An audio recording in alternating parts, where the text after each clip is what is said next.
Barangay Love Stories. Maraming iba't ibang kwento ang mga pagkain sa ihawan. Pero may mga kwento na masarap balikan lalo na kung ito ay tungkol sa pagmamahalan. Ikaw, kabarangay, anong pagkain sa ihawan ng paborito mo?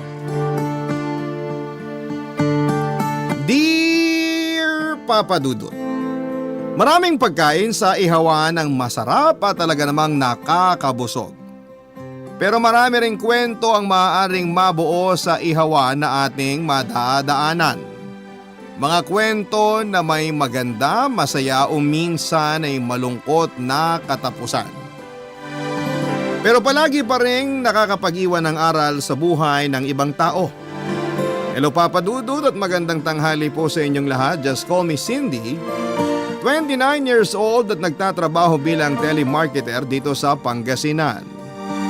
Matagal ko na rin pong gustong sumulat sa inyo para magbahagi ng aking kwento. At matagal-tagal din bago ako nagkaroon ng lakas ng loob. Kasi sa totoo lang ay hindi madali para sa akin ang balikan ng parteng ito ng buhay ko. Pero gagawin ko dahil sigurado ako na makapag-iiwan po ito ng aral sa ating mga kabarangay na nakikinig ngayon. Papa Dudut, madalas na ako ang bantay noon sa ihawan ng tita ko. Part-time job ko na rin yon para may pandagdag ako sa allowance ko at pambayad ng tuition fee ko. Nag-enjoy naman ako sa ginagawa ko lalo na sa paggawa ng mga sauce ng iniihaw naming pagkain. Marami rin kaming nag-iihaw sa lugar namin pero isa ang mga tinda namin sa palaging maraming customers. Ako kasi ang pinakabata at masasabi ko na pinakamaganda sa mga nag-iihaw sa lugar namin. Nag-i-enjoy din talaga ako noon sa ginagawa ko pero na lamang kapag ang kapitbahay na naming si Polo ang bumibili ng ihaw. Kaklase ko sa college at kapitbahay ko si Polo, Papa Dudut. Kapag nandun siya sa ihawan ay aasarin niya pa ako bago niya ibigay ang mga order niya na isaw, Betamax at Adidas. Palagi niya akong inaasar na amoy inihaw na raw ako. O kaya ay parang sa mangkukulam na ang magulo kong buhok. Paulit-ulit siyang ganon sa akin kahit pa sa school namin.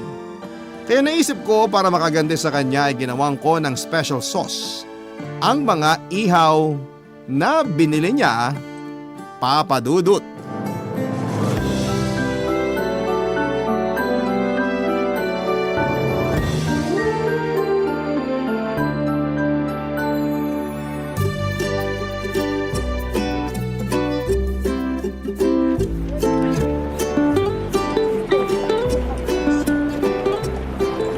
Uy, Pango! Luto na ba yung mga order ko? Nagugutom na kasi ako eh. Uy, ba't tayo mo ako pansinin? Ba't kaya hindi namamansin to kahit nandito na ako sa harapan ng ihawan niya? Uy, Pango! Tinatanong kita, luto na ba yung mga order ko?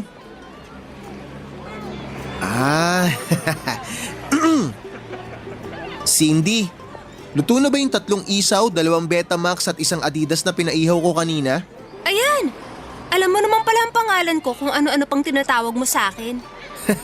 Sorry na. Alam mo naman na sanay akong tinatawag kang Pango kasi... Kasi pangong ilong ko. Alam ko na yon kasi araw-araw akong humaharap sa salamin, Polo. Kaya hindi mo na yung kailangang ulit-ulitin sa harapan ko. So napipikon ka na niyan? Hindi. Bakit naman ako mapipikon? Hindi ka naman talaga magaling mang-asar. Ayun naman pala eh. Huwag ka nang masungit dyan.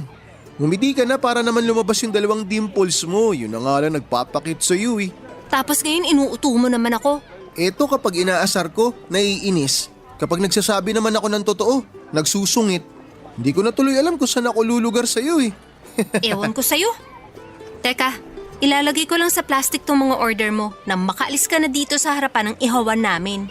Wag na, dito ko naman kakainin yung mga inihaw na order ko eh. Dine-in ako. Okay, sige. Ito. Ayan, salamat. Maglalagay na rin ako ng sauce dito sa plastic cup ko. Ay, huwag ka diyang kumuha, Polo. Ha? Bakit?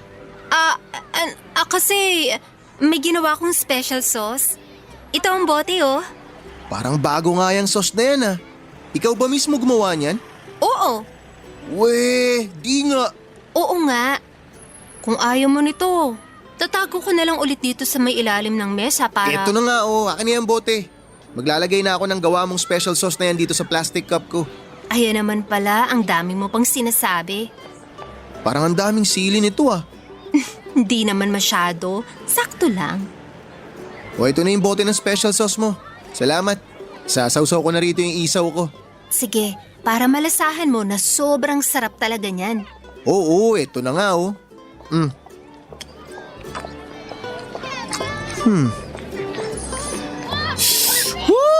Ano, Polo? Masarap ba? Cindy! Grabe, sobrang sarap nitong special sauce na gawa mo. Nagustuhan mo? Hindi ko lang gusto. Gustong gusto. Sobra. Hindi ka naanghangan? Maanghanga yung sauce pero sakto lang para sa akin. Ang dami ng sili na dinurog at nilagay ko sa sauce. Sakto lang yung anghang para sa'yo? Oo, saktong-sakto nga lang. Mahilig talaga kasi ako sa maanghang. Pumapapak nga ako ng sili sa amin eh. Lagyan mo pa nga ako dito sa plastic cup ko ng special sauce mo. Sige na. Para mahigop ko. Ang sarap talaga eh. Okay. Sige. Ito.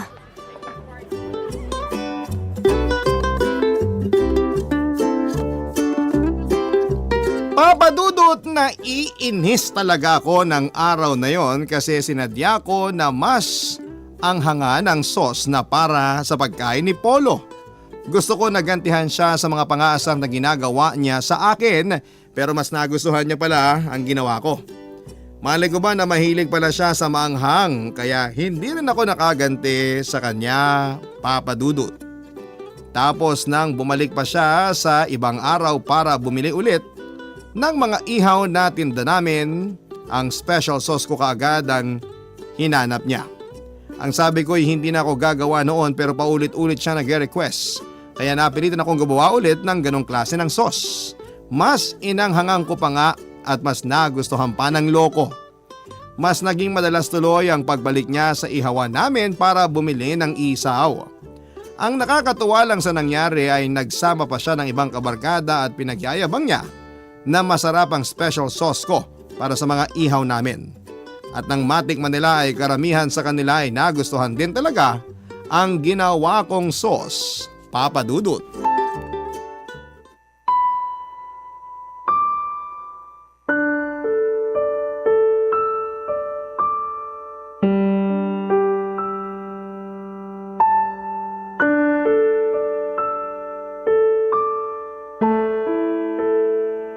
Grabe, ang baho ko na.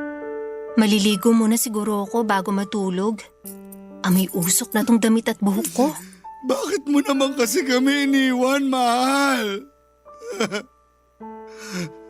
Saan ba ako nagkulang? Binigay ko naman sa'yo lahat ng gusto mo. Bakit? Bakit kailangan na umalis ka pa? Ay, umiiyak na naman si Papa.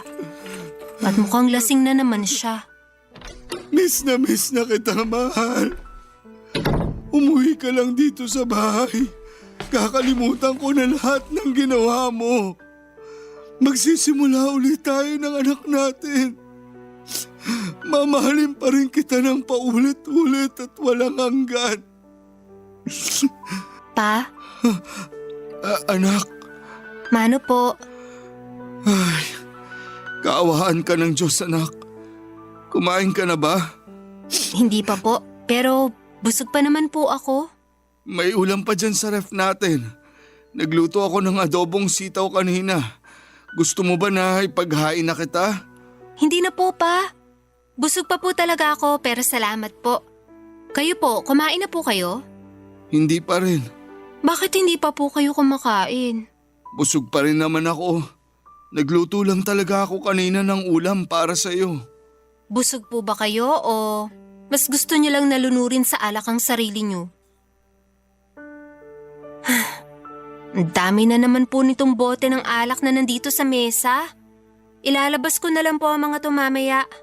Konti na lang po talaga at malapit na rin tayong magmukhang nangangalakal ang mga bote dahil sa tambak ng mga bote sa labas ng bahay natin. Pasensya ka na anak. Ito lang kasi ang paraan para kahit paano makalimutan ko ang ginawang pangiiwan sa atin ng mama mo. Pa, hindi naman po porke umalis si Mama, ibig sabihin hindi niyo na po aalagaan ang sarili niyo. Hindi ko lang kasi maintindihan kung bakit at paano niya nagawa yun, Cindy. Nagtrabaho naman ako ng maayos. Lahat ng hilingin niya, pinipilit kong ibigay sa kanya kahit nahihirapan ako. Yung mamahalin na bag na nire-request niya, mga pagkain, makeup, gamit dito sa bahay at kung ano-ano pa. Anak, alam mo na halos lahat yun. Pilit kong binibigay sa mama mo. Pero bakit ganun? Bakit mas pinili pa rin niyang sumama sa ibang lalaki? At doon pa talaga sa lalaki na mas bata sa kanya. Wala na po tayong magagawa pa. Mas pinili na po ni Mama ang sumama sa ibang lalaki. Ilang taon na rin po ang nakalipas, kaya tanggapin na lang po natin yun. Oo, ilang taon na pero hanggang ngayon, mahal ko pa rin ang mama mo, Cindy. Ganon din naman po ako. Mahal ko pa rin po siya bilang mama ko kahit iniwan niya na tayo. Hindi rin naman po madali para sa akin ang lahat. Pero pinipilit ko pong tanggapin na mas pinili niya ang ibang tao kaysa sa atin na totoong pamilya niya. Kaya sana, ganun din po ang gawin niyo, Pa. Mahirap, pero kailangan nating gawin to. Papadudot na sa 4th year high school ako nang iwan kami ni Mama. Sumama siya sa ibang lalaki kasi ang sabi niya ay hindi na siya mahal or hindi na niya mahal si Papa. Tandang-tanda ko pa noong pinigilan namin ni Papa na umalis si Mama dalang malaking bag ng mga damit niya. Pareho kaming umiiyak noon lalo na si Papa. Nakikiusap siya na sana ay isipin man lang ako at huwag nang umalis si Mama. Pero matigas si Mama. Sa huli ay mas pinili niyang sumama sa kabit niya kesa manatili sa bahay kasama kami ni Papa. Papadudod pagkatapos ng araw na yon ay malaki ang nagbago kay Papa. Naging lasinggero siya at madalas na ang kinikita niya sa trabaho ay binibili din niya ng alak. Kaya nga ako na mismo ang nagpresenta kay tita na maging tagabantay at tagaihaw sa negosyo niya. Kasi kailangan kong kumita ng pera para hindi ako mahirapan sa pag-aaral ko sa college. Nakita ko kasi kung gaano bumagsak si Papa sa pag-iwan sa amin ni Mama. Kaya naman kailangan kong magpakatatag sa buhay namin nang kaming dalawa lang ni Papa, Papa Dudut. Barangay Love Stories. Barangay Love Stories. Papa Dudut, ilang araw noon bago ang graduation ko sa high school nang umalis si Mama sa bahay namin. Mula nga noon ay nalulong na nga si Papa sa alak. Ni hindi na rin siya nakapunta sa mismong araw ng graduation ko dahil lasing na lasing siya. Mag-isa lamang ako na umakyat ng stage noon at kinuha ang diploma ko. Medyo naiiyak din ako pero pinigilan ko ang sarili ko. Pilit kong tinatanim sa utak ko na kailangan kong magpakatatag para kay Mama at para na rin sa sarili ko. Kaya nangako ako na pipilitin ko makapagtapos ng pag-aaral. Papadudot na sa 3rd year college ako nang magkasama naman kami ni Polo sa isang research paper. Inis na inis pa ako noon kasi pakiramdam ko ay papahirapan niya lamang ako sa research paper namin. Baka nga ako pa ang gumawa ng lahat ng kailangan para doon. Pero wala akong choice kasi ang professor namin ang nagpartner sa aming dalawa. Ang sabi ko ay bahala na kung ako lang ang gumawa noon. Kaya lang ay hindi ako nakapunta sa araw na kailangan naming tapusin ang research paper. At nagulat ako na kinabukasan noon ay pinasa na ni Polo ang gawa niya na para sa aming dalawa. Tapos kami pa ang may pinakamataas na grades na nakuha dahil sa pinasa niya. Nag-guilty tuloy ako at kinausap ko siya para pasalamatan noon, Papa Dudut.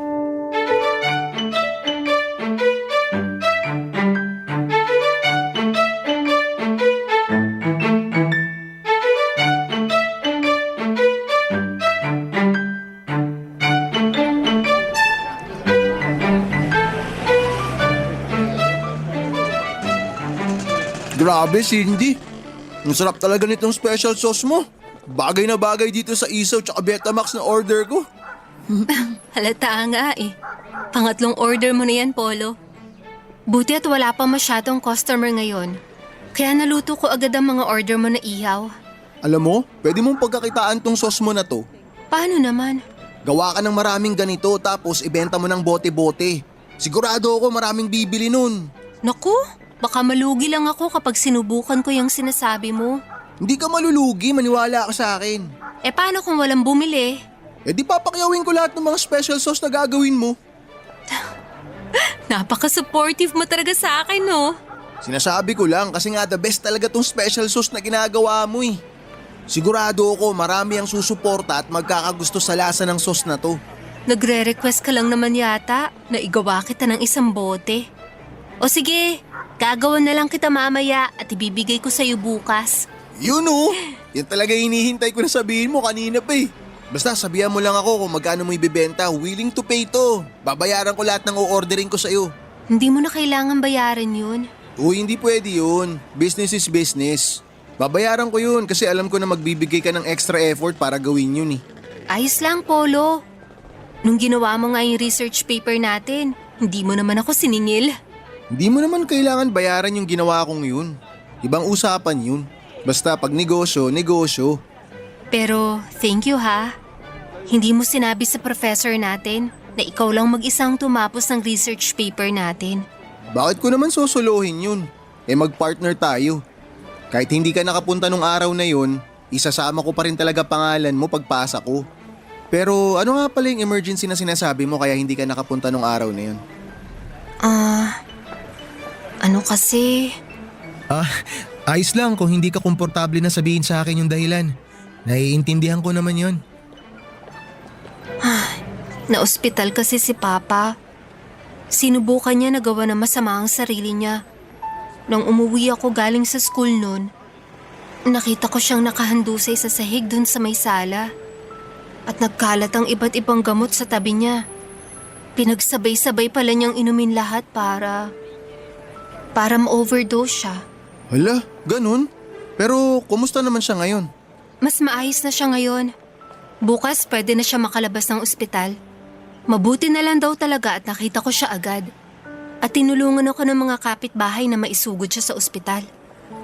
Nailabas agad nila mula kay Papa yung mga gamot na sabay-sabay niyang ininom. Kaya ayun, walang masamang nangyari sa kanya pagkatapos siya maggamot ng mga doktor. Naku, dapat lang pala na hindi ka pumunta nung araw na yun para tapusin yung research paper natin. Kasi mas kailangan ka ng papa mo. Pero dapat yata hindi ko na natanong. Pasensya ka na. Ayos lang. Mas okay din talaga yung nakakapagkwento ko ng ganito. Kasi alam mo, sa totoo lang, hindi naman ganyan talaga dati si Papa eh. Napaka-responsible niyang padre de pamilya. Pero mula nung iwan kami ni Mama at sumama sa ibang lalaki, malaki na ang nagbago sa kanya. Ilang taon na ang nakakalipas pero halos araw-araw pa rin siyang umiinom ng alak. Hanggang sa ito, hindi ko akalain na mangyayari to. Nagagawa niya na masama ang sarili niya. Siguro, hindi pa rin natatanggap ng papa mo yung pag-alis ng mama mo. Cindy, alam ko na mahirap yan pero kailangan mo na mas maging matatag para sa kanya. Ipakita mo sa papa mo na nandyan ka lang at maaasahan ka niya. Na hindi mo siya iiwan kahit kailan. Papa Dudut, laking pasasalamat ko nang mailigtas ang buhay ni Papa mula sa panganib sa kabila ng ginawa niya sa sarili niya. Naiyak na talaga ako habang ginagamot siya sa ospital dahil sa takot na baka mawala siya sa akin. Ang sabi ng mga doktor ay mabuti na lang at kaagad siyang naisugod sa ospital. Kung hindi ay mas masama ang pwedeng mangyari sa kanya. Nailabas naman daw kaagad nila ang mga gamot na sabay-sabay nitong ininom para gawa ng masama ang sarili niya. Ilang araw lang siya doon at kaagad din namang nakalabas at nakauwi ng bahay. Pero mula nang makauwi si Papa sa bahay ay malaki ang nagbago sa kanya, Papa Dudut. Kinausap niya ako ng masinsinan at humingi siya ng sorry kasi naging pabaya daw siyang ama sa akin at nangako na babawi sa lahat ng mga naging pagkukulang niya. Kaya naman inayos niyang muli ang pagtatrabaho niya at naging maayos ang buhay namin ng dahil doon.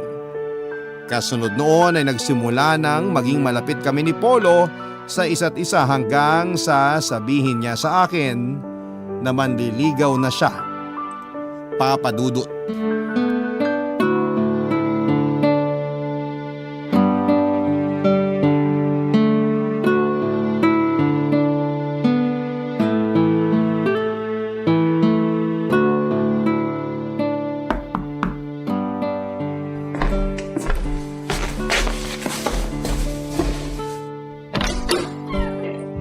Hi Cindy. Oh, Polo. Mabuti naman nandito ka na. Bakit? Nandyan na ba papa mo? Wala pa. Buti naman. Akala ko nandyan na siya eh. Ba't parang biglang nawala yung kaba mo?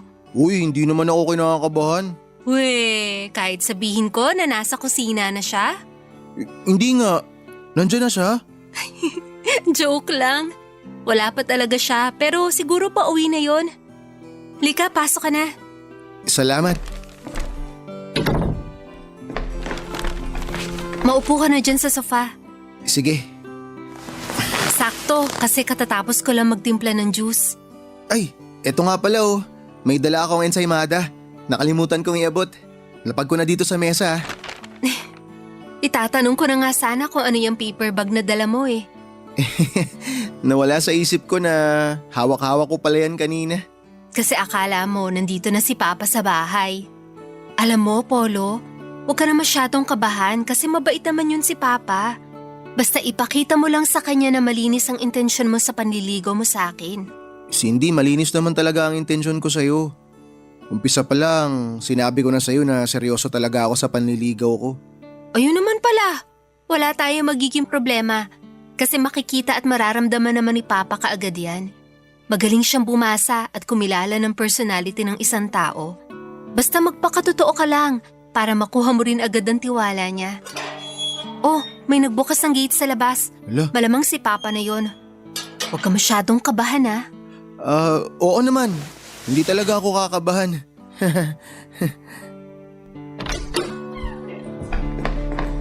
Hi pa, Mano po. Kaawaan ka ng Diyos, anak. Oh, may bisita ka pala. Ah, pa, si Polo nga po pala. Yung kinukwento ko po sa inyo Na na… manliligaw mo? Ah, ikaw pala yung Polo. Magandang hapon po, sir. Huwag mo akong tawaging sir, kasi hindi mo naman ako teacher. Maupo ka na ulit dyan sa sofa. Sige po pa. Salamat po. Anong sabi mo? Naku, joke lang po yun. Ang sabi ko po, Tito. Palabiro pala tong manliligaw mo, no? Medyo nga po. Nakakapagod ang traffic pa uwi dito sa bahay. Makaupo na nga rin dito sa sofa. Ah, pa, eto po ang juice oh. At ensaymada na dala ni Polo. Wala bang gayuma tong dala mong ensaymada, Polo? Ha? Naku, wala po. Hindi ko naman po kailangan ng gayuma para makuha ang tiwala nyo. Pati na po ang puso ni Cindy. Ay, Polo, ano ba yung sinasabi mo? Alam mo, gusto kita. Nagagawa mo pang magbiro kahit basag na yung boses mo nang dahil sa kaba. Ang totoo po, Tito, kahit po na palabiro ako, gusto ko pong malaman ninyo na seryoso po talaga ako sa panliligaw ko kay Cindy. Hindi po talaga ako gagamit ng gayuma o kahit na anong agimat. Pero gagawin ko po ang lahat ng kaya ko para maipakita po sa inyo na malinis po ang intensyon ko sa anak ninyo. Seryoso po ako kay Cindy at patutunayan ko po yun sa inyo sa iba't ibang paraan na alam ko. Papadudot sa ilang araw na pagkakakonfine ni Papa sa ospital, si Polo ang madalas kong nakakausap tungkol sa buhay ko. Kung ano yung mga pinagdadaanan kong lungkot at hirap na nararamdaman ko mula nang umalis si Mama sa bahay. Para kasing hindi lang siya ang umalis noon, parang pati si Papa ay nawala na rin. Pakiramdam ko noon ay mag-isa na lamang ako. Good listener si Polo, Papa Dudut, at hindi lang yon, mahusay din po siyang magpayo. Sinabi niya na naiintindihan niya ako pati na si Papa. Dapat daw ay masabaan ko pa ang pasensya ko kasi kailangan ako ni Papa sa mga oras na yon. Mahirap pero kailangan kong iparamdam ang presensya ko kay Papa. Para daw ma-realize nito na may anak pa ito na pwedeng kuhanan ng lakas. At laking pasasalamat ko nang mangyari ngayon mula nang makalabas si Papa mula sa ospital. Malaki din po ang pasasalamat ko dahil palaging pinaparamdam sa akin ni Polo na kasama lamang siya or kasama ko siya sa mga oras na pakiramdam ko ay parang mag-isa na lamang ako sa mundong ito. Sa mga panahon na nawawalan ako ng pag-asa noon, Papa Dudut. Barangay Love Stories. Barangay Love Stories. Papa Dudut, hindi nagtagal ay nagsimula na ring mahulog ang loob ko kay Polo. Siya kasi ang nagparamdam sa akin na may halaga pa rin ako sa mundong ito. Hindi lang yon, sinasama niya pa ako sa simbahan para makinig ng misa. Naging malaking tulong yon para gumaan kahit papaano ang loob ko. Kasi nilapit ako ni Polo sa Diyos. Bagay na unti-unti ko nang nakakalimutan noon bago siya dumating sa buhay ko. Nakakatuwa lang kasi hindi halata kay Polo na palasimba pala siyang tao. Akala ko dahil maingay siya at mahilig mangasar ay hindi niya kayang magseryoso sa buhay niya. Ayun pala siya ang magbabalik ng paniniwala ko sa Diyos ng mga panahon na yon. Papa Dudut, sinagot ko si Polo sa araw ng graduation namin, bagay na kahit kailan ay hindi ko pinagsisihan.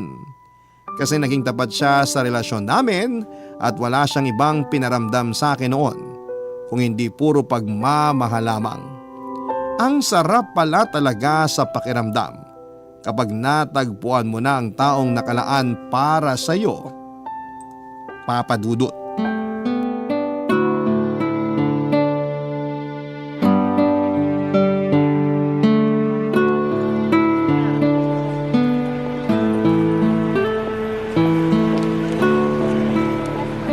Debs, thank you dito sa iced coffee na dinala mo sa akin, ha?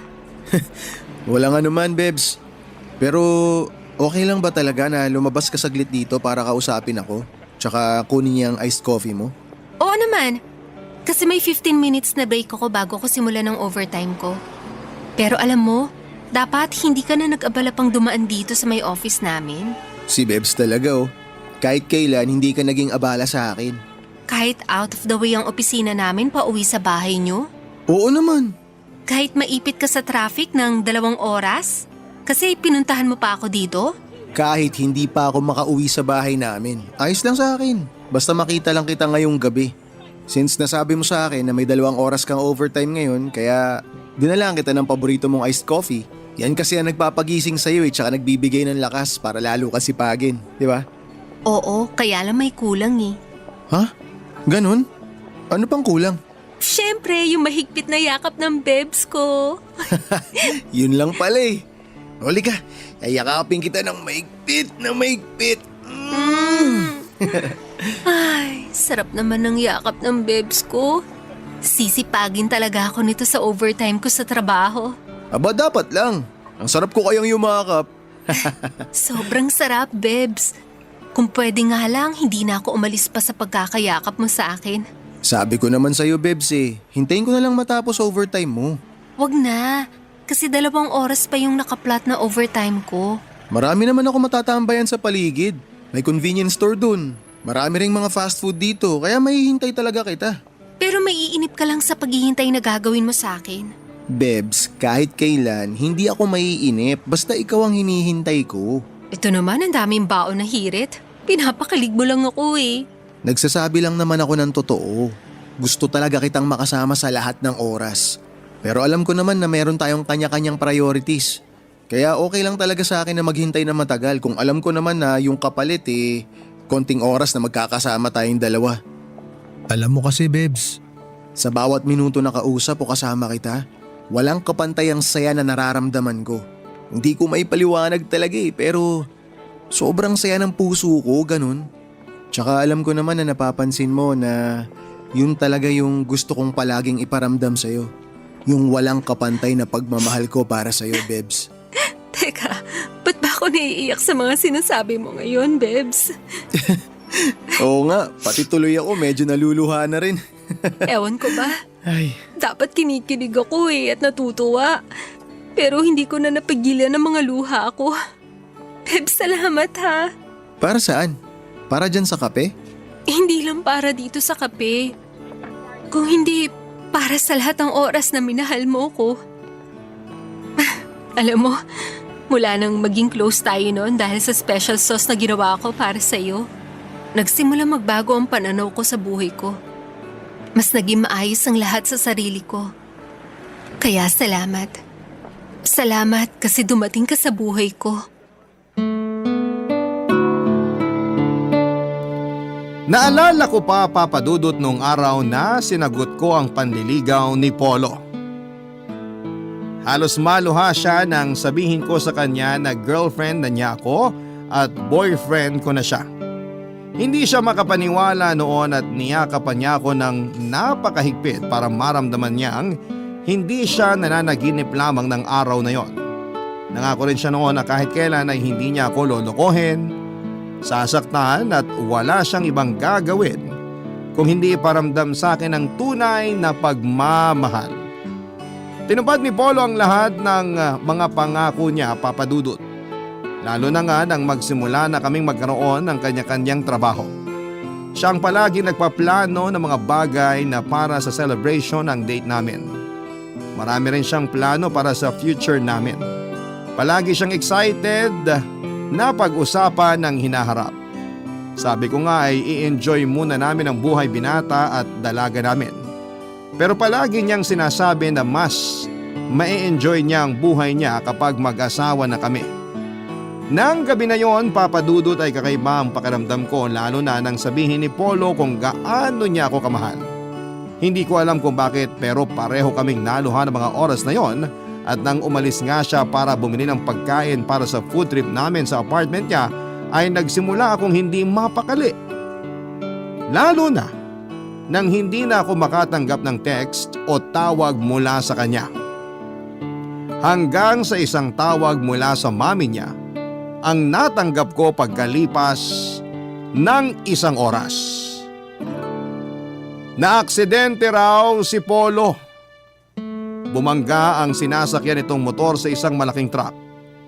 Kaagad naman akong pumunta sa ospital kung saan siya dinala at doon ay bumungad sa akin ng isang napakasamang balita.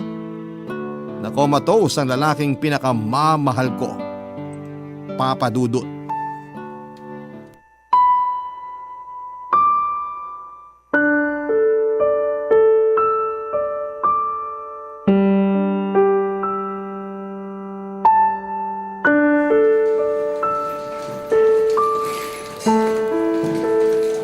Hello, Pa?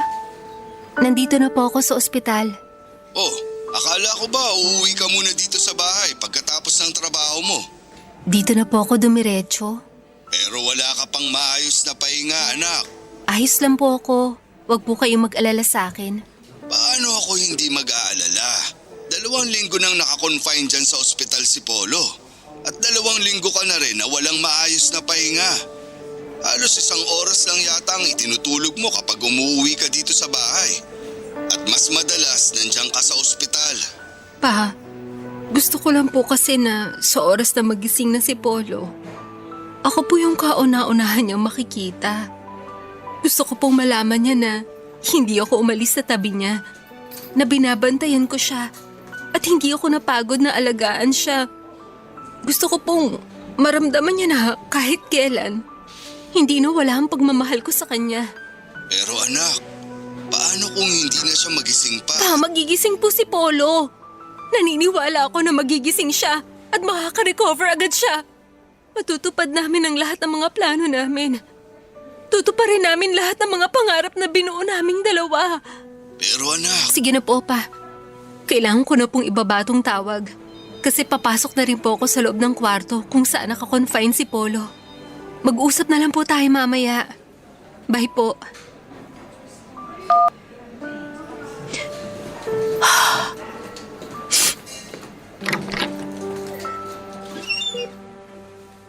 Hi, tita. O Cindy, ikaw pala yan. Galing ka pa ba ng trabaho? Opo, dito na po ako dumiretso. Ako na lang po ulit ang magbabantay kay Polo ngayon. Pero may pasok ka pa bukas sa trabaho, di ba? Opo, pero kaya ko naman po magbantay kay Polo ngayon. Nakaidlip naman po ako sa coffee break ko sa office kanina. Sigurado ka ba na kaya mo? Ilang araw ka na rin kasing puyat eh. Opo, wag po kayo mag-alala sa akin. Hindi po ako napapagod o mapapagod na alagaan at bantayan ng anak nyo. Ano po palang sabi ng doktor tungkol sa kalagayan ngayon ni Polo? Ang totoo, hindi maganda. Habang tumatagal daw, mas lumiliit ang chance na magising pa si Polo. Pero may chance pa rin naman po, di ba? Oo, kaya lang. Sinabi na rin ng doktor na kailangan na nating ihanda ang mga sarili natin. Ihanda po para saan? May possibility raw kasi na katawan na ni Polo ang bumigay at tuluyan na siyang hindi magising pa. Cindy, sa tingin ko oras na para… Hindi po tayo susuko, tita. Wala pong susuko sa atin sa pag-aalaga kay Polo. Handa naman po akong tumulong sa iba pang gastusin dito sa ospital hanggang sa magising si Polo. Basta hindi po natin siya susukuan. Wala namang problema sa mga gastos. Kasi maraming kamag-anak namin na nasa abroad ang nagbibigay ng tulong para kay Polo. Kaya lang kasi Cindy, katawan na ni Polo ang humihina sa bawat araw na nandito siya sa ospital. Lalo na kapag inaatake siya ng seizure kahit pa comatose na siya. Nakikita ko kung paano siya nahihirapan habang pinapahinto ng nurse at doktor ang seizure niya. At nararamdaman ko na parang pagod na ang katawan niya at gusto niya nang sumuko. Naaawa na rin kasi ako kay Polo. Napagod na akong makita siyang nahihirapan. Pero sige, kung ayaw mo pang bumitaw, naiintindihan ko. Ang mabuti pa, maiwan na muna kita dito sa kwarto. Bibili lang ako ng kape para sa lahat. Sige po, tita.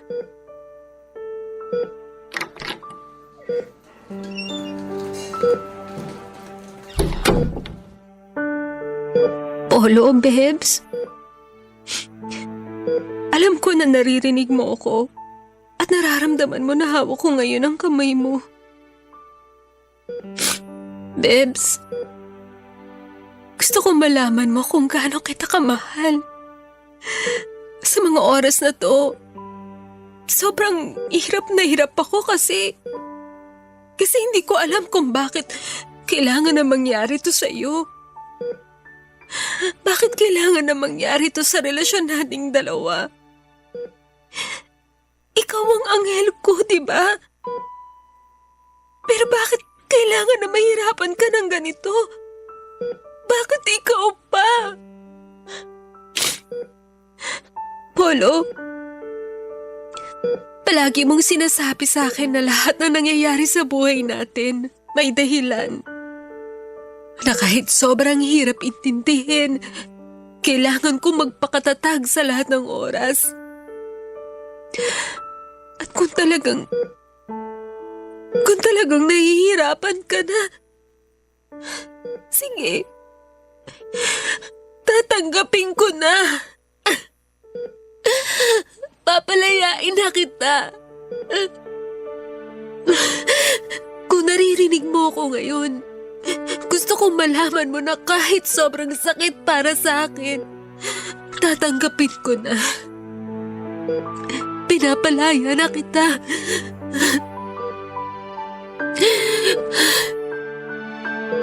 Pwede ka na magpahinga, Polo.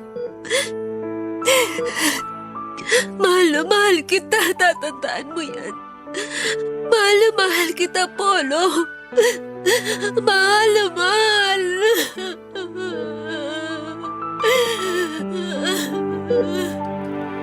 Papa Dudut, ang pagdating ni Polo sa buhay ko ang isa sa palagi kong pinagpapasalamat sa Diyos.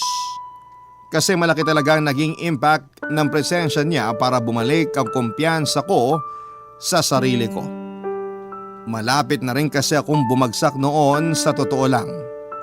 Malapit na akong magalit kay Papa kasi parang halos pinabayaan na rin niya ako.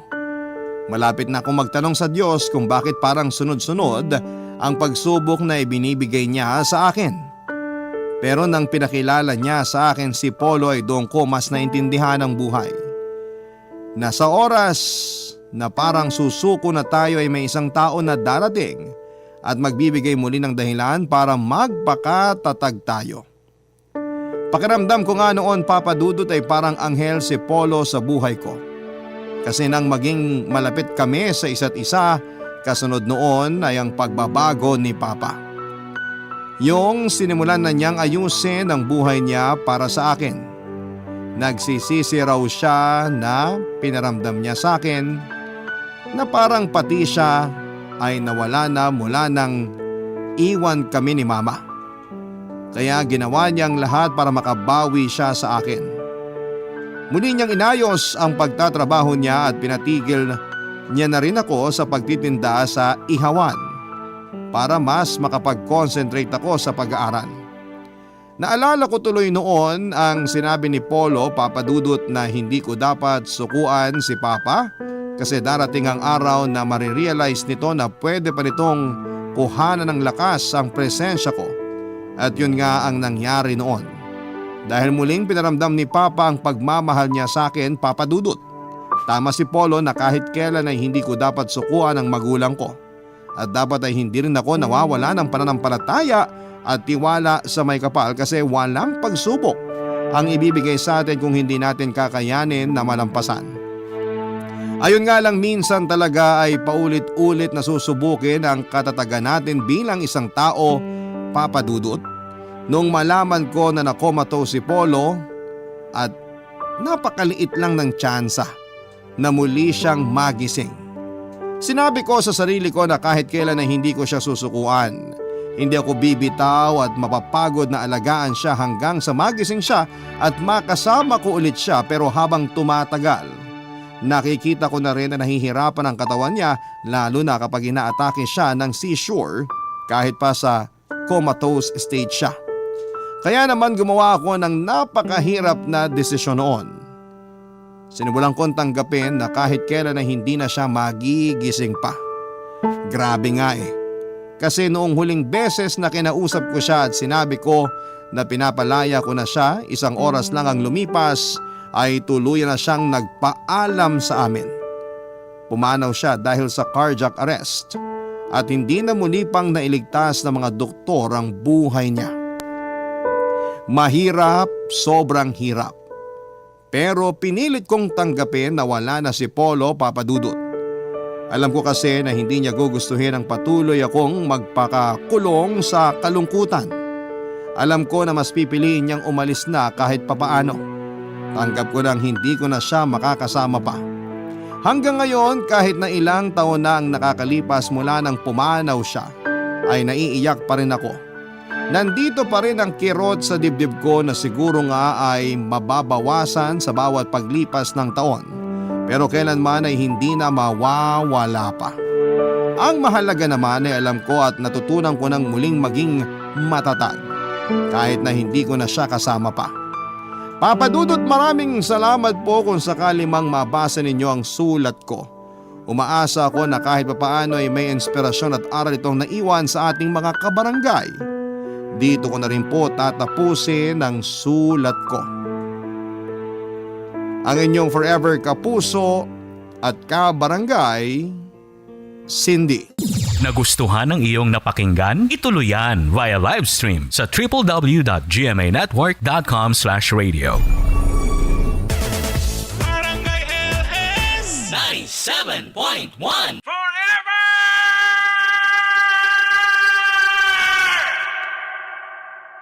ang mga kwento ng pag-ibig, kwento ng buhay at kwento ng pag-asa dito sa Barangay Love Stories.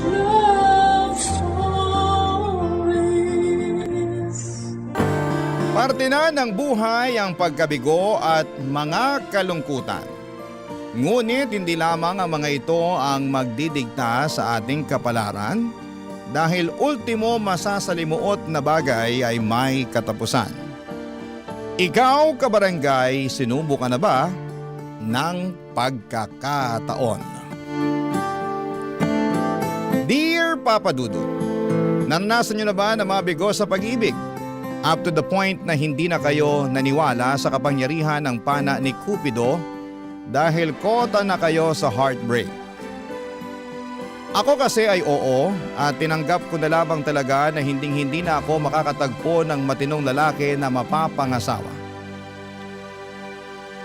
Pero bago tayo mag-dive sa masalimuot kong love life, ay pabati muna po, Papa Dudut, ng isang magandang araw sa mga katulad kong avid listener ng Barangay Love Stories. Ako nga pala si Emmy. Simpleng babae na taga 13 Martires, Cavite. Kaka 36 ko lamang this year at kasama ko sa munti naming tindahan ang maganda kong mamas Celia na fan ni Papa Dudut. Sa katunayan ay siya ang humimok sa akin na magpadala ng sulat sa inyong istasyon upang may pangalandakan ko raw sa buong Pilipinas ang aking love story. Kagaya ng sinabi ko kanina ay medyo hindi talaga ako sinuswerte pagdating sa aspetong yon ng buhay ko. At ang mama ko nga ang saksi sa bawat luha na iniiyak ko, sa bawat maling lalaki na nakikilala ko.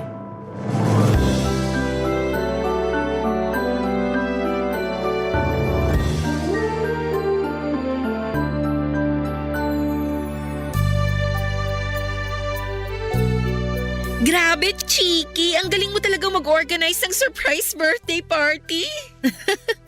Hindi naman masyado. Pero sa tingin mo nagustuhan ni Olan yung ginawa kong party para sa kanya? Oo naman! Halos maluha-luha na nga si Olan kanina nung hipa niya yung kandila sa cake na hawak mo, diba? Ang dami kasi naming mga kaibigan at pamilya.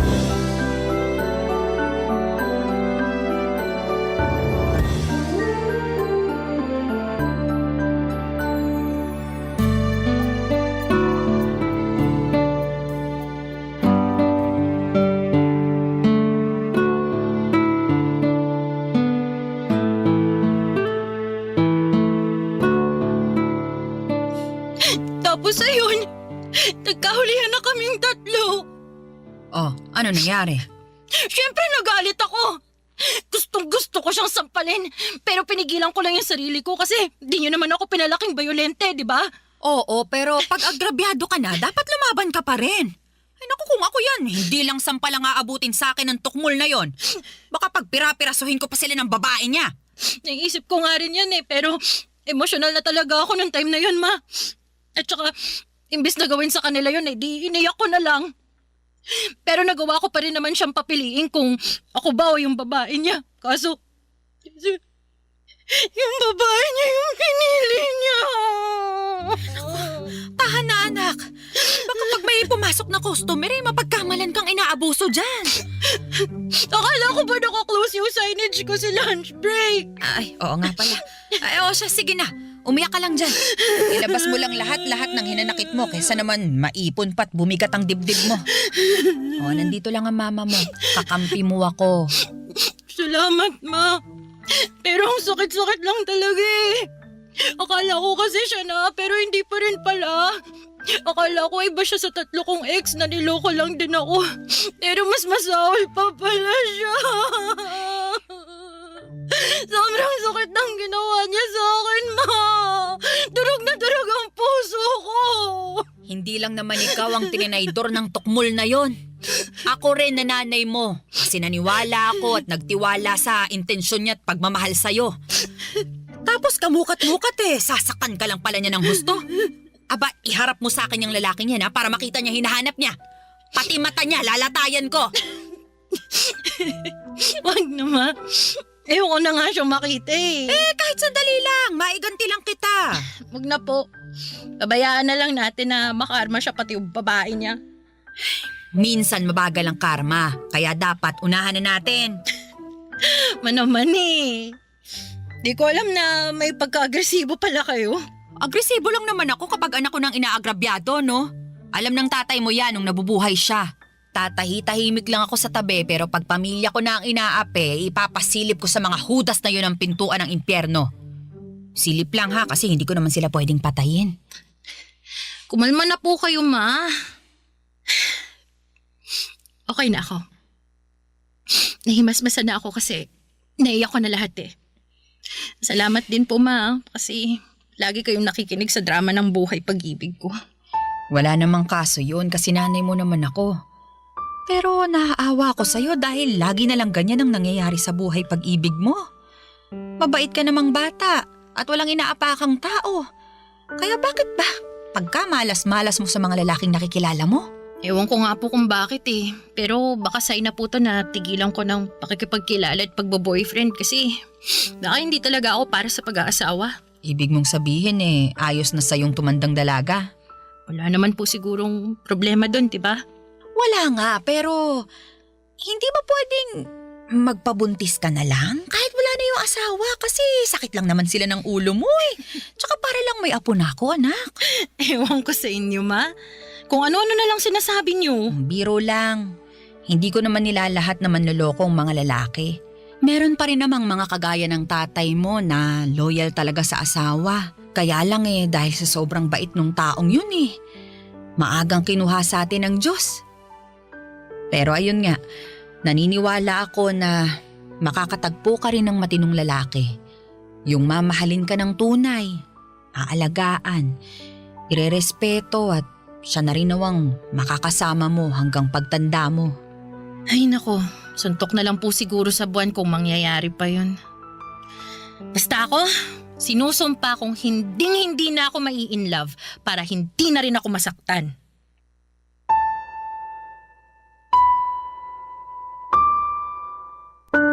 Papa Dudut, that was 2017 before pandemic.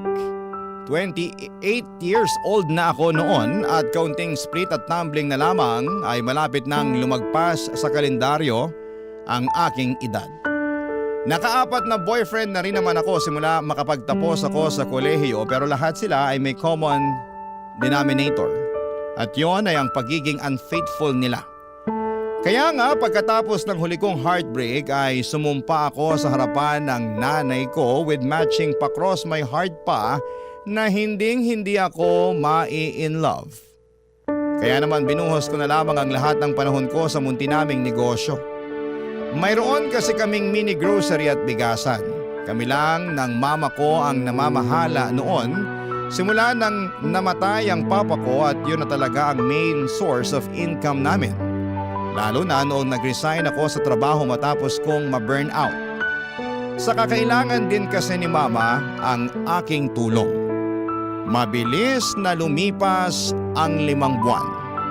Masasabi kong okay naman ang takbo ng lahat hanggang sa may asungot na dumating sa buhay ko na ang pangalan ay Nolan.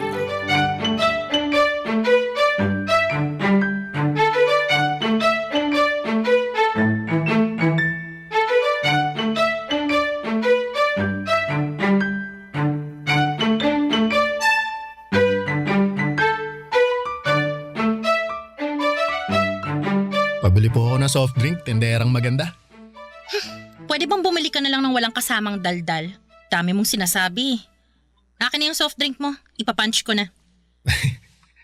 Ayan oh. Ito lang ba? Oh? Sa'yo tong dalawa? Hindi, isa lang sa akin dyan kasi sa'yo talaga yung isa. Sige na, kunin mo na. Ha?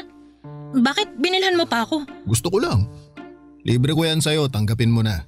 Saka para may panulak dito sa dala kong bibingka. Eto.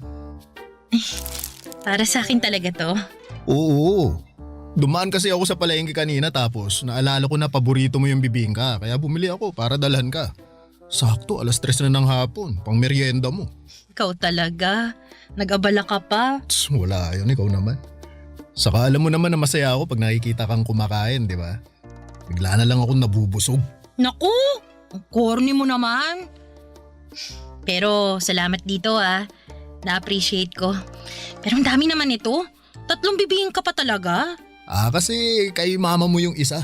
Sa'yo yung 2. Di ko pa rin to mauubos kaya tag-isa na tayo. Sige na.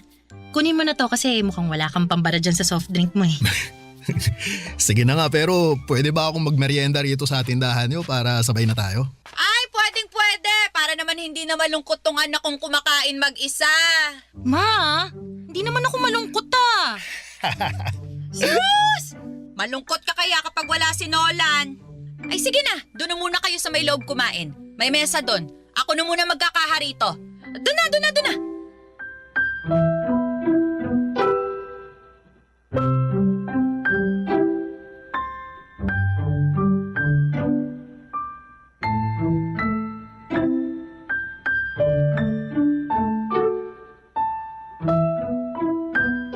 Ma, kayo na mag-closing? Okay na kayo rito? Oo na, kayang-kaya ko na to. Ay, sige po. Aalis na ako. Diretso ka na ba sa bahay niyan? Opo, para makapagluto na ako ng hapunan natin. May bago akong recipe na susubukang lutuin. Siguruhin mo lang na masarap yan, ha? Kailan pa ba ako nagluto ng hindi masarap? Paalala lang naman. O siya, mag-iingat ka na. Magandang gabi po, Aling Celia. At sa'yo na rin, Emmy. O, magandang gabi rin, Nolan. May bibilhin ka ba? Naku, wala po. Ang totoo, nandito ako para sunduin si Emmy kasi plano ko siyang ihatid sa bahay niyo. Kaya naman pala. Hala, hindi ako nagpapahatid sa kanya, Ma. Paano mo nalaman na uuwi ako ng ganitong oras, ha? Anong paanong nalaman nabanggit mo kaya kanina nung nagmemeryenda tayo. Sabi mo, uuwi ka ng maaga kasi magluluto ka. May nakita ka mong bagong recipe online. Yun naman pala, anak. Hayaan mo na si Nolan na ihatid ka para alam ko na ligtas kang makakarating sa bahay. Naku, baka saan mo ko dadalhin? Lagot ka talaga sa akin. Aling Celia, yung anak niyo mukhang may iba pang gustong puntahan, no? Hoy, tumigil ka nga. Wala po ako ibang gustong puntahan, Ma. Ay, wala naman akong sinabi Tsaka malaki ka na. At may tiwala naman ako dyan kay Nolan. Oo, narinig mo yun? May tiwala sa akin mama mo. Pangako po, Aling Celia. Iingatan ko ang anak niyo at ihahatid ko siya ng ligtas sa bahay niyo. Papa Dudut, nagtatrabaho si Nolan bilang construction worker sa isang commercial building na ginagawa di kalayuan sa aming tindahan. At palagi sila ng mga kasamahan niya na bumibili na makakain at maiinom sa amin. Masasabi kong mabait si Nolan, Papa Dudut, magalang, lalo na sa mga nakakatanda, kaya nga tuwang-tuwa sa kanya ang mama ko. Bukod doon ay gentleman din siya at asikasong-asikaso niya ako, lalo na sa tuwing inihahatid niya ako sa bahay namin. May kalayuan din kasi ang tinitirhan namin ni Mama sa tindahan namin at maraming aso sa daanan. Kaya naman very thankful ako kay Nola noon kasi siya ang nagiging pananggalang ko. Biro lang. That time, 1 buwan na akong nililigawan ni Nolan. Alam ko na sumumpa ako noon na hindi na mai-in love. Pero ibang atake ng pagdating ni Nolan sa buhay ko. Hindi kagaya ng mga ex-boyfriend ko ay hindi bumilis ang tibok ng puso ko at wala akong nakitang imaginary fireworks nang magtama ang aming mga paningin. Sa halip ay pagkayamot ang naramdaman ko matapos niyang kindatan agad ako. Pero nung unti-unti ko na siyang nakikilala, ay pawang kapayapaan na ng puso ko ang dala niya sa aking buhay, Papa Dudut. Barangay Love Stories. Barangay Love Stories. At dahil nga sa pagiging maginoo ni Nolan ay nagka-developan kami, Papa Dudut. Oo, nagustuhan ko rin naman siya, pero ayaw ko naman agad ibigay ang matamis kong oo sa kanya nang hindi niya pinaghihirapan yon. Ano siya, sinuswerte? Kaya nga sinabi ko na kung gusto niya akong maging kasintahan ay ligawan muna niya ako. Bagay na ginawa naman niya at ipinagpaalam na rin sa mama ko. Sa loob ng 1 buwan na panliligaw ni Nolan ay nakilala ko siya ng husto. Nalaman ko na taga Agusan del Sur ang angkan niya at doon siya pinanganak at lumaki. Pero dahil sa hirap ng buhay ay sumama siya sa kanyang tiyuhin noong lumuwas ito sa Maynila. Bago siya naging construction worker ay marami na ring trabaho ang pinasok ni Nolan, pero dahil sa kontraktual lamang siya kaya panandalian lamang ang mga ito. Sa totoo lang ay walang kaso sa akin ang pagiging construction worker niya, pero sa ibang tao ay meron, Papa Dudut.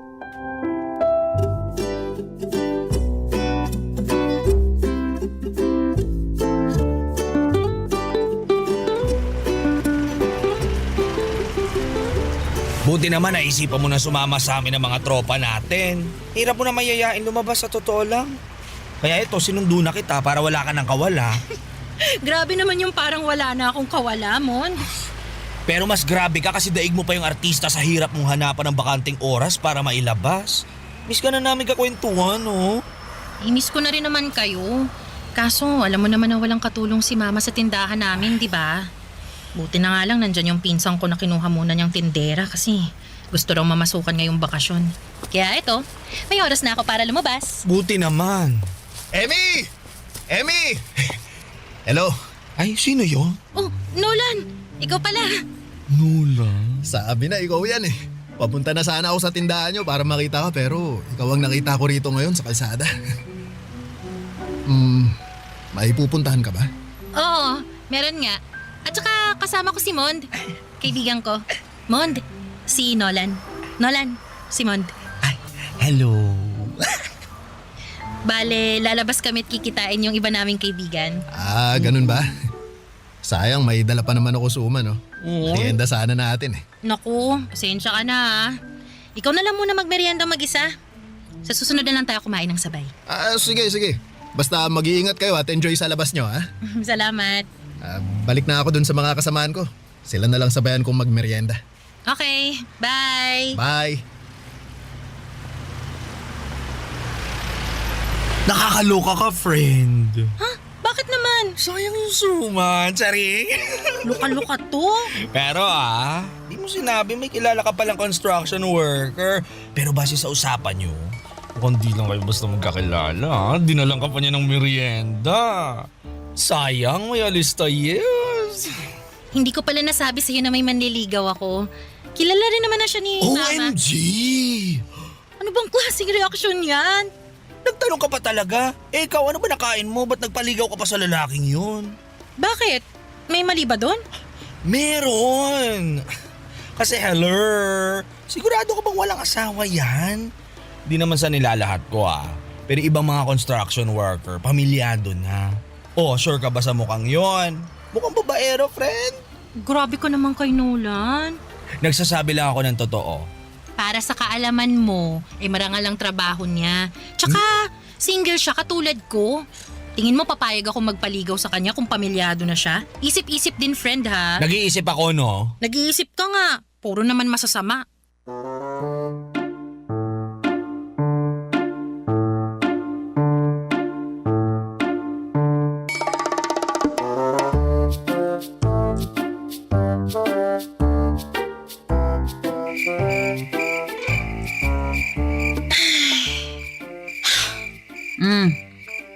Kanino ko pa napapansin yung pagbubuntong hininga mo dyan, anak ka? May problema ba? Wala naman po, Ma. Hindi ako naniniwala na wala, kaya sabihin mo na sa akin. Makikinig ako. Salamat, Ma. The best talaga kayo. Tipong wala pa akong sinasabi, pero ramdam niyo nang may pinagdadaanan ako. Ano pat anak kita at nanay mo ko, di ba? Ano ba kasing nangyari? May problema ba kayo ni Nolan? Wala po kaming problema ni Nolan. Ang totoo, gusto ko na nga po siyang sagutin kaya lang, nagdadalawang isip ako. Sabi kasi ng mga kaibigan ko, wala raw akong future sa kanya. Dahil ganun lang yung trabaho niya. Kesyo ano raw ba tinapos ni Nolan? Tapos pinagpipilitan pa nila na babaero daw yung mga nagko-construction. Sabay hirit na hindi naman daw nila nilalahat. Saan ka ba nagdadalawang isip? Sa sinabi nila tungkol kay Nolan? Tapos na-realize mo na tama sila? O sa pagmamahal mo dun sa tao kahit na kasasabi mo lang na gusto mo na siyang sagutin? Hindi naman po sa nagdadalawang isip ako. Katunayan, sigurado po ako na mahal ko na si Nolan. Alam ko na gusto niyo rin naman siya para sa akin kasi mabait siya, gentleman, marespeto at makikita niyo talaga na mahal niya ako. Oo nga. Kaya lang, nalulungkot lang talaga ako dahil ganun yung tingin sa kanya ng ibang tao. Lalo na ng mga kaibigan ko. Ibig mong sabihin, nag-aalinlangan ka kasi ano na nga lang ba ang sasabihin ng iba sakaling sagutin mo siya? Tama? Ganun na nga po, ma. Pero hindi naman sila ang nasa relasyon, anak. Kayong dalawa ni Nolan. At wala naman silang alam sa mga bagay na nagawa at naiparamdam sa'yo ni Nolan. Kung may alaman sila, mababaw lang. Kakaunti, kumbaga. Kasi ikaw yung lubos na nakakakilala sa kanya. Dapat talaga tinitikom na lang nila ang mga bibig nila kung wala naman silang mabuting sasabihin. Maling-mali ang manghusga lalo na kung ang basehan lamang nila itsura at estado ng isang tao. Hindi naman tayo pare-pareho ng kapalaran. Kaya anak, kung mahal mo si Nolan, huwag kang matakot ituloy anuman ang meron kayo. Kasi ang importante, masaya ka. Masaya kayo. Yun lang ang isipin mo at wala nang iba.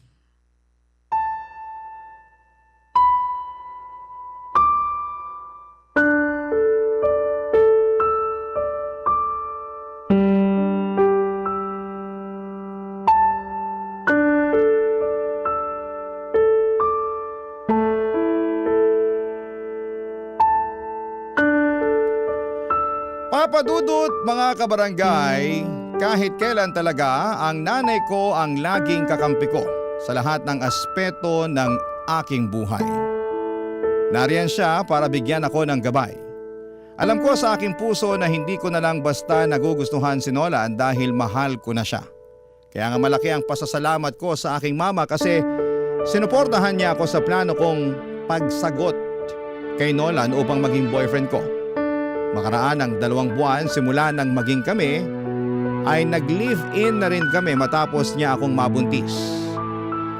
Bale doon muna kami sa bahay tumira at tumao pa rin ako sa aming tindahan habang nagtatrabaho po itong si Nolan. Kaya lang ay nakunan ako at masasabi ko na mas masakit pa yon kesa sa mga heartbreaks na napagdaanan ko.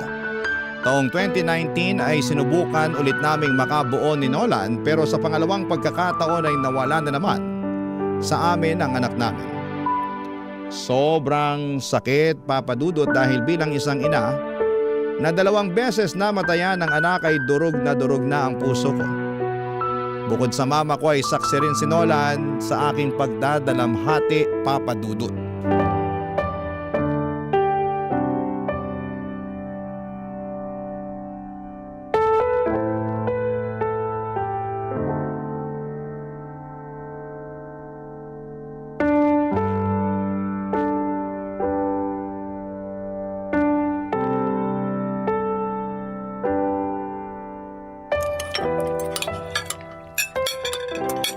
Oh, bakit hindi ka kumakain, mahal? Ang sarap-sarap ng luto kong sinigang, di ba? Paborito mo yan? Oo nga, pero hindi ko malasahan eh. Nako, ay sakit ka ba? Wala, pero wala lang din akong ganang kumain. Di nga ako gutom kaya matutulog na lang siguro ako. Uy, teka, mamaya ka nang umalis, mahal. Bakit ba? Anong bakit ba? Kanina ka pa hindi kumakain tapos sasabihin mo hindi ka nagugutom? Totoo namang hindi pa ako nagugutom. Sa lagay marunong ka pa sa tiyan ko. Hindi naman sa nagmamarunong ako pero bakit ka ba kasi naiinis dyan? Nagtanong ka pa. Sinong hindi maiinis sa kakulitan mo? Saan ka nakakita ng pinakain kahit busog? Sige nga. Nag-aalala lang naman ako sa'yo bilang asawa mo. Pues hindi ko kailangan ng pag-aalala mo. Kaya kong sarili ko. Oh, bakit ka ba sumisigaw? Nakakainis ka kasi. Alam mo, buti pa maghiwalay na tayo. Ha? Ano bang sinasabi mo dyan? Sabi ko maghiwalay na lang tayo. Kasi wala namang saysay yung pagsasama natin dahil wala tayong anak. Di ba? 2 beses na akong nakunan. Ibig sabihin walang kakayahan ang lintik na matres na to na magdala ng bata. Kaya laging nalalaglag at nawawala sa atin. Kaya naisip ko na baka ayaw talaga tayong bigyan ng anak. Kaya nga hiwalayan mo na lang ako para makahanap ka ng babaeng kaya kang gawing tatay. Bakit ko naman gagawin yun? Mahal kita. Hindi ka ba nakikinig? Hindi nga kita kayang gawing tatay. Hindi kita kayang bigyan ng anak kasi nga may problema yata tong matres ko. 2 anak na natin yung nawala sa atin, Nolan. At kahit na gustuhin ko pang subukan ulit natin, natatakot na ako baka maulit lang yung nangyari. Ang sakit-sakit sa akin. Bilang isang babae na umaasa na magiging nanay tapos sa isang iglap mawawala na lang sa sinapupunan ko yung anak natin. Na minsan ko naramdamang buhay na buhay sa loob ko. Kaya nga tinanggap ko na lang na hindi tayo magkakaanak eh. Kaya hindi kita pipiliting samahan ako sa buwisit na sitwasyon na to. Ako ang pumili na samahan ka at manatili sa tabi mo dahil hindi lang naman pagkakaroon ng anak ang habol ko sa relasyon natin, Emmy. Mahal na mahal kita at hindi ko kayang mabuhay na wala ka sa piling ko. Baka nasasabi mo lang yan sa ngayon. Pero babawiin mo rin yan pag tumagal. Kaya nga hanggat kaya ko pang matiis yung sakit, iwanan mo na lang ako. Hindi ko gagawin yun dahil mahal kita. At kapag mahal ka ng isang tao, di ka nila iiwan anuman ang mangyari. Ewan ko sa'yo, Nolan. Bakit ba ang tigas ng ulo mo? Makinig ka naman sa akin, oh. Binibigay ko na nga sa'yo yung kalayaan mo kasi ikaw meron ka pang pagpipilian. Pwede ka pang magkaanak. Samantalang ako hindi na. Ayoko nang magkaanak kung hindi naman kita makakasama. Ayos lang sa akin na hindi maging tatay. Ang hindi ayos sa akin, yung ipagtabuyan mo ako at mawala ka sa akin. Mahal kita, Emmy. Hindi lang sa mga panahon na mabuti, kundi lalong-lalo na sa mga pagkakataong sinusubok tayo. At nakahanda akong patunayan sa iyo yung pagmamahal na yun sa pamamagitan ng pananatili sa tabi mo. Kaya pakiusap, huwag mo na akong paalisin. Huwag mo na akong itaboy kasi nasasaktan ako.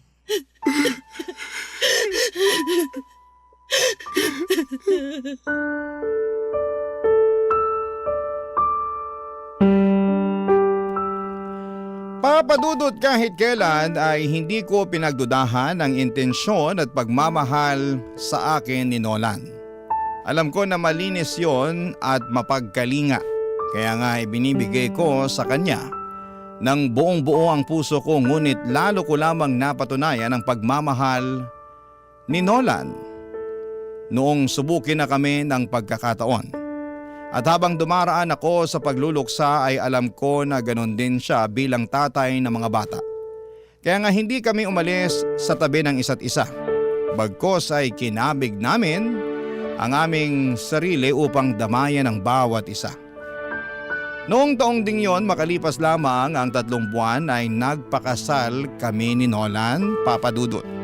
Simple lamang ang naging seremonya at sa Huwes lamang kami kinasal. Kaunti lang ang aming bisita at walang masyadong naganap na programa sa reception. Ngunit ipinangako sa akin ni Nolan na hindi niya ako iiwanan habang buhay at pakamamahalin. Barangay Love Stories. Barangay Love Stories. Papa Dudut, dahil nga kasal na kami ni Nolan ay pangarap na naming makapagbukod ng bahay. At kahit na ibig sabihin noon ay maiiwang mag-isa ang mama ko sa tinitirhan namin, ay muli pa rin niyang sinuportahan ang desisyon naming mag-asawa. Pero dahil wala pa kaming sariling bahay ay nagrenta muna kami ng apartment na malapit lang din sa tindahan namin na pinapasukan ko, Papa Dudut. Tulad ng dati ay nagpaka-busy ako sa pagtatrabaho at kinuha ko na rin yung pagkakataon upang libangin ang aking sarili. Pag-uwi ko naman sa apartment namin ay nag-asikaso ako ng hapunan namin ni Nolan. Masasabi ko na napakasipag ng mister kong yon dahil halos siya na ang kumikilos sa paggawa ng mga gawaing bahay pagkatapos naming kumain at bago matulog. Siya rin ang naglalaba ng mga damit namin tuwing day off niya at pagkatapos ay hindi siya pumapalya na ilabas ako para makapasyal naman kami. Kaya nga masaya at kontento ang puso ko kahit kaming dalawa pa lamang. Ngunit nagbago ang lahat simula noong nagka-pandemic, Papa Dudut.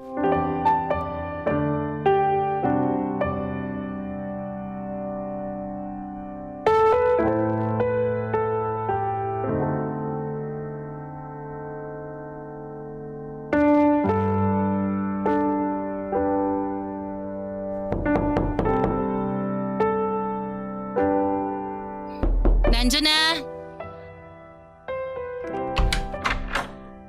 Hi, mahal. Hello, mahal. Ako nang bahala mag-disinfect ng sapatos mo dyan sa labas. Pasok ka na kasi mukhang pagod na pagod ka eh. Oo nga, hinahanap na ng puwet ko yung upuan eh. Upo ka muna tapos mag-spray ka ng alcohol. Isasara ko na muna tong pinto. O sige. Gusto mo ng tubig? Mamaya na, di naman ako nauuhaw. Pero pwede bang mag-usap tayo kasi may sasabihin sana ako. Ano yun? Teka, uupo muna ako. Tungkol saan ba yung pag-uusapan natin? Medyo kinakabahan yata ako, mahal. Pasensya ka na ha. Kasi hindi magandang balita itong sasabihin ko eh. Ano nga kasi yun? Simula bukas, wala na akong trabaho. Ha? Bakit naman? Postpone yung proyekto namin dahil sa pandemic. At di naman daw kami kayang swelduhan ng amo namin nang wala kaming ginagawa. Sabi nila ipapatawag na lang daw kami pag naging maluwag na yung quarantine pero sino ba naman ang nakakaalam kung kailan mangyayari yun, di ba? Saka tinapat na kami ng forma namin na baka matagalan pa yun kaya mabuti pa maghanap-hanap na raw kami ng ibang mapagkakakitaan. Nako, ang hirap pa naman maghanap ng bagong trabaho ngayon dahil sa higpit ng quarantine. Oo nga pero hindi naman tayo pwedeng tumigil at umasa na lang sa ayuda ng gobyerno dahil matagal pa yun. Kaya nga may naiisip akong gawin kaso hindi ko alam kung paano ko sisimulan. Sige lang, sabihin mo sa akin, baka makatulong ako. Gusto ko sanang mag-apply na rider. Yun bang nagde-deliver ng pagkain at kung ano-anong pasabay na pwedeng bilhin sa labas? Uso naman yun ngayon lalo kailangan ng mga tao dahil nga limitado pa yung pwedeng lumabas, di ba? Kaya lang, ang problema wala akong motor eh. Naisip ko namang hiram sa tsuhin ko pero hindi pa ako nakakapagsabi. Kaya lang, sabi mo nga, di ba? Uso yun ngayon kaya baka ginagamit din ng tsuhin mo yung motor niya. Ay, buti pa, kay mama tayo manghiram. Hindi ng motor kasi wala naman siya nun eh. Yung pera pambili ng motor, kahit yung mumurahin lang. Uy, naku wag na. Nakakaya naman sa mama mo, mahal. Hindi yun. Akong bahala. Tsaka sigurado naman ako na maiintindihan ni mama yung sitwasyon eh. Subukan lang natin. Kung may papahiram siya, edi salamat. Kung wala, salamat pa rin. Ay, kunin ko lang yung cellphone ko. Tawagan ko siya.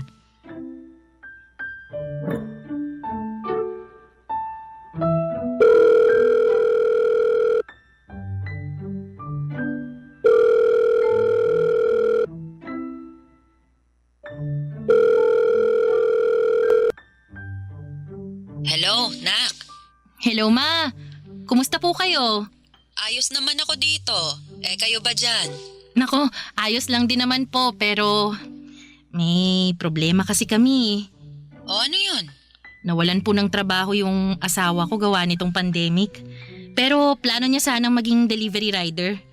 Kaya lang, alanganin kami kung makakahiram siya ng motor sa tiyo niya. Kasi nga, baka ginagamit din nun, di ba? Tama naman. Naisip ko, baka pwede kaming mangutang sa inyo ng pambili ng motor, ma. Babayaran din naman namin paunti-unti para lang merong magamit si Nolan. Mahal, pwede ko bang kausapin si mama? Excuse me lang po, ma. Kausap ko na siya, mahal. Sinabi ko na sa kanya yung sitwasyon. Narinig ko naman yun pero ako na ang kakausap sa kanya. O sige, ito na yung cellphone ko. Salamat. Hello po, ma. Oh, hello, Nolan. Pasensya na po kayo kung kailangan naming mangutang sa inyo ni Emmy. Kung meron lang naman. Pangako, babayaran din po na namin kayo. Meron naman akong naitatabi dito at payag din ako na ipahiram sa inyo. Tsaka huwag ka nang humingi ng pasensya dyan dahil hindi naman natin kontrolado ang sitwasyon. Ang mahalaga ay nagsisikap tayo at gumagawa ng paraan para mabuhay kahit na walang kasiguraduhan ng mga nangyayari.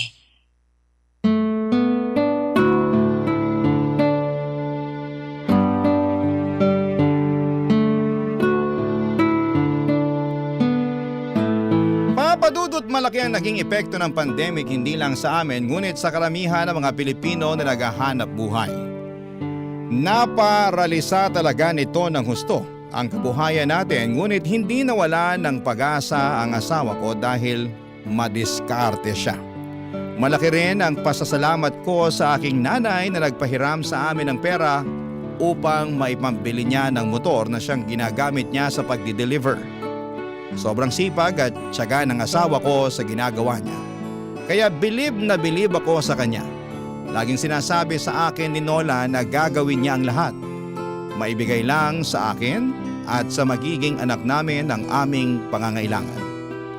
At nakita ko talaga kung gaano siya ka-dedikado at ka-determinado.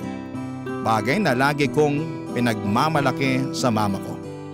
Alam ko na nasa tamang lalaki na ako kaya masayang masaya ako. Isang gabi habang malakas ang buhos ng ulan, sa labas ay mayroong nangyari na masasabi kong nagpabago ng husto sa buhay naming mag-asawa, Papa Dudut.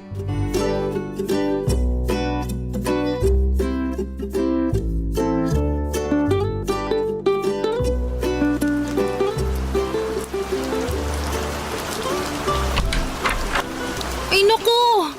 Basang-basa ka na sa ulan, mahal. Oo nga eh.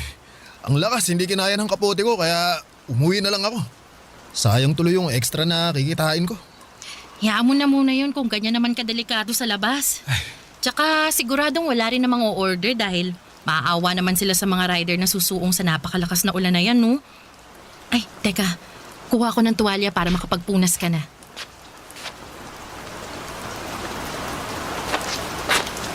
O ayan, magpunas ka muna. Salamat, mahal. Maligo ka na kaya? Baka magkasakit ka niyan eh. Maya-maya kaunti. Medyo giniginaw pa ako eh. Gusto mo bang lagyan ko ng mainit na tubig yung pampaligo mo para hindi ka ginawin?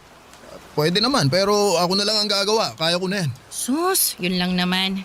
Yakang-yaka ko na yun, mahal. Oo nga, pero alam mo naman na pag nandito na ako sa bahay, dapat nagpapahinga ka na lang. Ikaw talaga oh. Kontratuhin mo ko eh, para akong Reyna kasi halos hindi mo na ako pinagagawa ng gawaing bahay pag nandito ka. Alam ko rin kasi na kapag wala ako rito marami kang ginagawa na gawaing bahay. Tapos nagluluto ka pa ng pagkain natin at inaasikaso mo pa ako kaya syempre alam kong pagod ka. Pero gawain naman talaga ng mga asawang babae yun, di ba? Ang maglinis ng bahay, paglutuan ng pagkain, at asikasuhin ang asawa nilang lalaki. Oo, pero kapag kaya naman ng mga asawang lalaki, sila na ang gumawa. Hindi naman pambabae lang na gawain ang mga gawaing bahay, di ba? Kaya stay put ka lang dyan. Magpahinga ka at ako na ang mag-iinit ng tubig maya-maya. Oh, sige. Pero hindi naman ako pagod ngayon eh. Hindi ako masyadong gumawa ng gawaing bahay, mahal. Oh, mabuti yun kasi nung isang araw naglampaso ka ng sahig at nagkuskus ng mga dumi-dumi dyan sa pader natin. Oo, kasi alam mo namang ayoko sa marumi. Kaya nga. Pero may rason talaga kung bakit hindi ako nagpapakapagod ngayon. Kahit na may mga gawaing bahay pa akong dapat gawin. Oh, teka, bakit? May sakit ka ba? Masama pakiramdam mo kaya hindi ka nagkikikilos? Hindi ah. O, kalmahan mo lang. Wala akong sakit pero tama ka na masama ang pakiramdam ko simula pa kaninang umaga. Sa katunayan, pabalik-balik nga ako sa lababo kasi naduduwal ako. May nakain ka bang nagpasama sa sikmura mo? Saka hanggang ngayon ba? Masakit ba yan tiyan mo? Sabihin mo sa akin, mahal, para itatakbo na kita sa ospital agad. Kasasabi ko lang nakalmahan mo, di ba? Paano ako kakalmay ka mo? Nagsusukat, naduduwal ka. Teka ha? Anong nasa isip mo? Pwedeng mali pero baka lang naman tama. Sige, ano nga yun? Buntis ka ba? Naku, sagutin mo na, mahal. Para kung hindi, itatakbo na talaga kita sa ospital. Hoy, hindi mo na kailangan gawin yun kasi ayos lang naman ako. Tsaka, oo, tama ka nga kasi buntis ako. Magiging tatay na ako! Ang saya-saya ko! Ako rin naman, mahal. Masayang-masaya rin ako pero hindi ko pa rin mapigilang mag-alala kasi baka maulit lang ulit yung mga nangyari dati. Natatakot ako pero mas nananaig pa rin yung kasiyahan kasi nga magkakaanak na tayo. Amy, natatakot din ako pero ipagpasa Diyos na lang natin ang lahat. Gawin pa rin natin yung makakaya natin para maalagaan natin si baby habang nasa tiyan mo pa. Pero syempre, kagustuhan pa rin ng Diyos ang masusunod. Oo, alam ko, mahal. Basta tanggapin na lang natin ano man yung mangyari. Pero umasa pa rin tayo na sa pagkakataong to eh. Sana mabigay talaga sa atin ng Diyos yung regalo na matagal na nating hiling. Oo nga, mahal. Sana nga.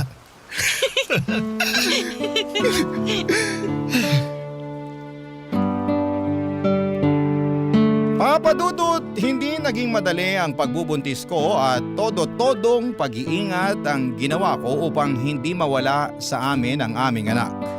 Kaya nga masayang-masaya kami ni Nolan nang hayaan ng Diyos na mabuhay ang anak namin at ligtas ko siyang maisilang. Labis-labis ang pasasalamat namin ni Nolan sa kanya dahil tinupad niya ang matagal na naming kahilingan, ang maging ganap na magulang. Marami akong natutuhan sa buhay na gusto kong i-share sa mga kabarangay natin sa sulat kong ito.